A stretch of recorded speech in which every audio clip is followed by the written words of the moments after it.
Hola, vamos a dar inicio a la cuarta parte del tema estado de la materia y cambios de estado. Y en el video anterior vimos ya lo último que tenía que ver con gases ideales, digámoslo de esa manera. Y a continuación vamos a empezar a analizar qué es lo que sucede con los gases reales. Entonces, en primer lugar, vamos a recordar lo siguiente. Para los gases reales, sus partículas no son esferas infinitamente pequeñas, elásticas y sin interacciones atractivas, a diferencia del modelo hipotético del gas ideal. Por lo tanto, en el caso de los gases reales, existe, ocurre, se da la presencia de fuerzas repulsivas que van a estar relacionadas al efecto del volumen o tamaño de las moléculas o partículas del gas, así como también la presencia de fuerzas atractivas entre las partículas. Y esto plantea un comportamiento pues bastante diferente en muchas circunstancias. A manera de ejemplo, si representamos a una presión determinada la relación entre el volumen, en este caso en mililitros, contra la temperatura en grados centígrados de un gas real, vemos que a temperaturas altas y relativamente bajas sigue el comportamiento que uno predeciría de acuerdo al modelo del gas ideal. Pero a partir de una cierta temperatura, y esa cierta temperatura sí es diferente para cada gas en particular, pero a partir de cierta temperatura ya no se comporta igual y hay un descenso brusco en el valor del volumen con cambios relativamente pequeños de la temperatura y llega un momento en el que ya no cambia más. Era un cambio brusco, baja repentinamente con un cambio pequeño de temperatura y luego ahí se mantiene constante. ¿Qué implica esto? Bueno, es que para este gas en particular, a esta temperatura ocurre la licuefacción. El gas se licúa, se hace líquido y por eso ese descenso tan brusco en el volumen. Pero independientemente de eso, ¿verdad? Si pudiéramos extrapolar este comportamiento que viene de manera lineal en la parte superior de la recta, pues igualmente obtendríamos, ¿verdad? El volumen cero que hipotéticamente se obtendría con un gas ideal y que va a rondar alrededor de los menos 273,15 grados centígrados, ¿verdad? Entonces esta es la explicación. ¿A qué se debe esto? ¿A qué se debe que el gas se haga líquido? Bueno, que cuando la temperatura disminuye y el volumen va disminuyendo, la cercanía de las partículas hace que empiecen a predominar de manera significativa las fuerzas de atracción y empiezan a atraerse con esa intensidad tal que se cambia el estado total. Bueno, entonces, en el caso de los gases reales, seguimos su análisis. Bueno, suponemos que para un gas ideal a temperatura constante, el producto de presión por volumen, que va a ser igual a nRT, tiene que ser constante. Entonces, si el gas fuese ideal a temperatura constante y para una cantidad de gas fija, el producto P por V debería permanecer igual a todas las presiones. Y una gráfica de P por V contra P debería ser una línea recta paralela al eje X, ¿verdad? Si el gas fuese ideal. ¿Qué es lo que sucede en realidad? Bueno, aquí lo podemos ver. Esto era lo que les decía en la diapositiva anterior, ¿verdad? Para un gas ideal, el producto P por V a esta temperatura determinada a la que se construyó este gráfico y para esa cantidad fija de gas va a ser independiente de la presión, es decir, que siempre va a ser constante. O lo que nos dice la ley de Boyle, ¿verdad? Aquí estaríamos aplicando la ley de Boyle. ¿Qué sucede con los gases reales? Bueno, podemos ver que, repito, para las condiciones a las cuales se obtuvieron los datos para este gráfico, que es a una temperatura determinada, supongo que fue a 25 grados, pero esto es una suposición, podemos ver que hay dos tipos de comportamiento. Aquí vemos que el helio y el hidrógeno siempre tendrán un valor para P por V que esté por encima del gas ideal, ¿verdad? Que son estas líneas que aparentan ser rectas acá. Y tenemos estos dos gases, el monóxido de carbono y el metano, que podemos ver que presentan un comportamiento parecido, pero radicalmente diferente al de helio e hidrógeno, que es que a presiones bajas o relativamente bajas, ¿verdad?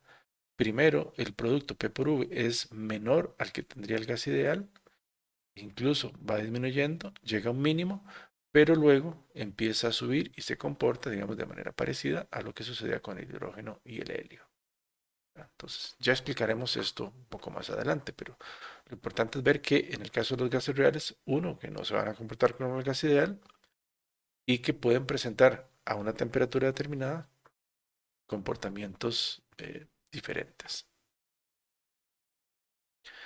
Entonces, para intentar medir esto, es que se define un factor que lo vamos a llamar factor de compresibilidad, representado por la letra Z, donde Z se define como el cociente de P por V entre nRT. Y como sabemos, para un gas ideal P por V es igual a nRT, por lo tanto, para un gas ideal Z debe ser 1. Y para un gas real, como vimos en la gráfica anterior, Z podría tener valores mayores o menores a 1. ¿Verdad? Valores mayores a 1 indicaría una desviación positiva de la idealidad y valores menores una desviación negativa de la idealidad. Por lo tanto, Z podríamos interpretarlo o utilizarlo como una medida de ese comportamiento no ideal de un gas o de la desviación del comportamiento ideal de un gas real. Y bueno, aquí entonces graficamos P por V entre nRT, o sea, Z en función de la presión a una temperatura determinada para diferentes gases y vemos algo parecido a lo que ya hemos visto en la otra gráfica, que podemos ver dos comportamientos. Entonces, en las condiciones en las que se obtuvieron los datos para esta gráfica, en el caso del hidrógeno, vean que Z siempre tiene un valor por arriba de 1. Y para los otros tres gases, nitrógeno, metano y dióxido de carbono, el comportamiento es que al ir aumentando la presión, el valor de Z va disminuyendo, llega a un mínimo y luego aumenta. Y ya ahorita explicaremos a qué se debe esto. En esta lo que tenemos es que para un mismo gas a diferentes temperaturas se grafica el valor de Z en función de la presión. Y aquí lo que podemos ver es que para un mismo gas, dependiendo de la temperatura, vamos a tener estos, digamos aquí vamos a hablar de tres tipos de comportamiento. La línea de color rojo nos representa que independientemente de la presión, Z siempre está por arriba de 1. En el caso de la línea de color azul, es el comportamiento que hemos descrito para los otros casos, que al inicio, conforme va aumentando la presión, Z disminuye, llega a un mínimo y luego empieza a aumentar. Y incluso sobrepasa el valor de 1. Y vemos acá en esta de color negro que a esta temperatura, específicamente 293 para este gas, en un intervalo relativamente amplio de presiones, aquí uno podría más o menos suponer que por debajo de 100 atmósferas, ven que el gas prácticamente tiene un valor de Z igual a 1 y luego empieza a aumentar. Entonces, ¿qué es lo que tenemos acá? Que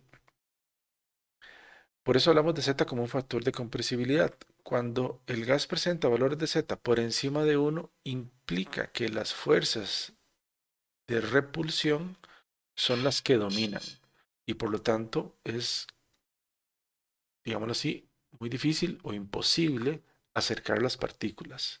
Por lo tanto, el gas, cuando el valor de Z es mayor a 1, implica que es poco compresible o que se resiste con mayor fuerza a la compresión.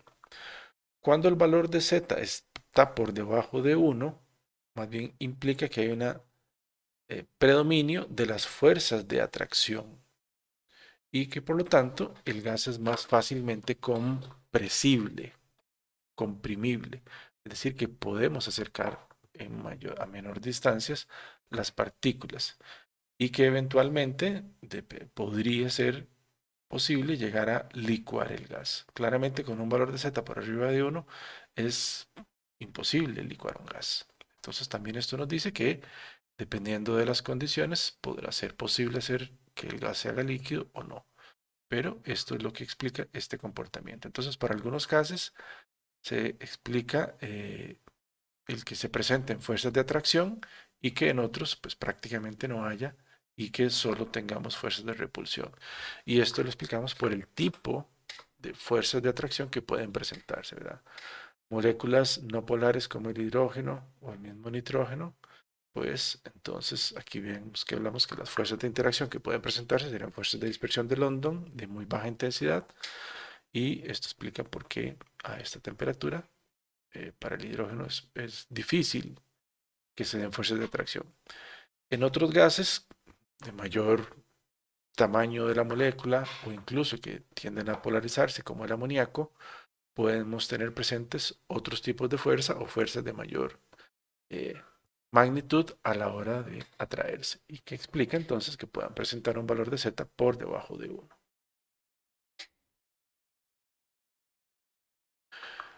Entonces podemos definir un parámetro que se conoce como la temperatura de Boyle, que es esa temperatura a la cual un gas real se comporta de manera ideal en un intervalo amplio de presiones.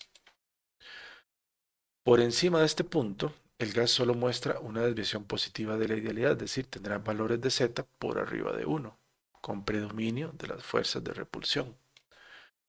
Y debajo de este punto, cuando aumenta la presión, como ya vimos, el valor de Z primero disminuye, llega a un mínimo y luego puede ascender incluso a valores por encima de 1.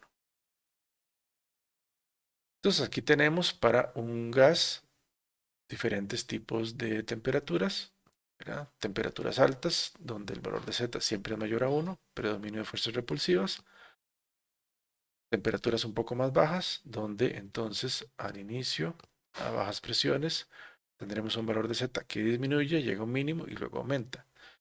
Y a la llamada temperatura de Boyle, en el cual durante un intervalo relativamente amplio de presiones, el gas sigue el comportamiento ideal.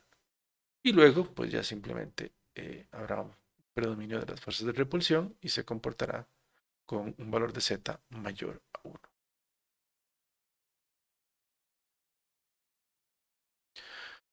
Muy bien.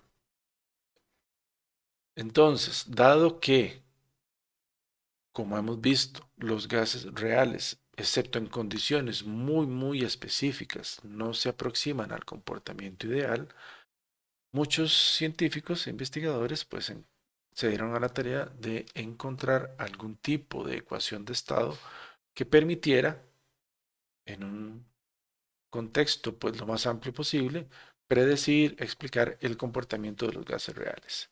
Digamos que entonces en este sentido, la modificación de la ecuación del gas ideal que es más utilizada, se ha vuelto más popular, no sé cómo llamarlo, es la llamada ecuación de Van der Waals. No es la única, pero es la que sí se ha vuelto más reconocida. Vamos a explicar entonces un poco qué fue lo que hizo Van der Waals para modificar la ecuación de estado del gas ideal.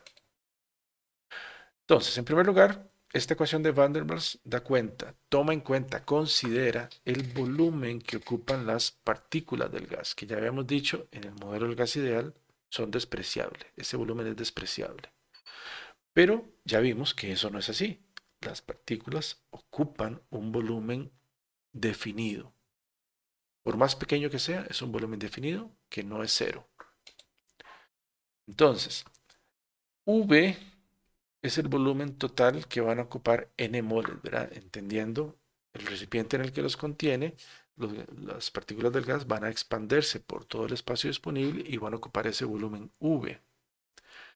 En el caso de un gas ideal, como el volumen de las partículas lo suponemos despreciable, ese volumen V podríamos llevarlo a cero, es decir, podríamos comprimir el gas completamente. En el caso de los gases reales, entonces vamos a llamar V minúscula el volumen efectivo que ocupa cada partícula y por lo tanto N por V será el volumen que ocupan todas las partículas del gas que están confinadas en el recipiente. Por lo tanto, si al volumen del recipiente le resto el volumen que ocupan las partículas, esa diferencia es el volumen que está disponible para comprimir el gas. ¿Recuerden? En el caso de un gas ideal, este factor N por V, pues simplemente es cero, y por eso V es el volumen totalmente disponible para compresión.